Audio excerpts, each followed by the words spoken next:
To be equally minded is to be peacefully minded, for a man cannot be said to have arrived at peace who allows his mind to be disturbed and thrown off the balance by occurrences. The man of wisdom is dispassionate, and meets all things with the calmness of a mind in repose and free from prejudice. He is not a partisan, but having put away passion, and is always at peace with himself and the world, not taking sides nor defending himself, but sympathizing with all.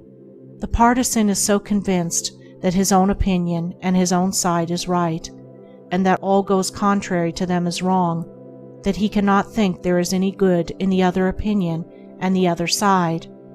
He lives in a continual fever of attack and defense, and has no knowledge of the quiet peace of an equal mind. The equal-minded man watches himself in order to check and overcome even the appearance of passion and prejudice in his mind, and by so doing he develops sympathy for others, and comes to understand their position and particular state of mind, and as he comes to understand others, he perceives the folly of condemning them and opposing himself to them. Thus there grows up in his heart a divine charity which cannot be limited, but which is extended to all things that live and strive and suffer. When a man is under the sway of passion and prejudice, he is spiritually blind. Seeing nothing but good in his own side, and nothing but evil in another, he cannot see anything as it really is, not even his own side, and not understanding himself, he cannot understand the hearts of others, and thinks it is right that he should condemn them. Thus there grows up in his heart a dark hatred for those who refuse to see him and who condemn him in return. He becomes separated from his fellow man, and confines himself to a narrow torture chamber of his own making.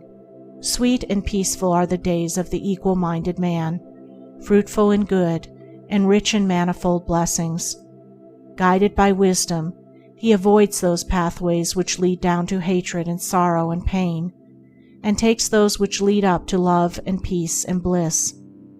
The occurrences of life do not trouble him, nor does he grieve over those things which are regarded by mankind as grievous, but which must befall all men in the ordinary course of nature.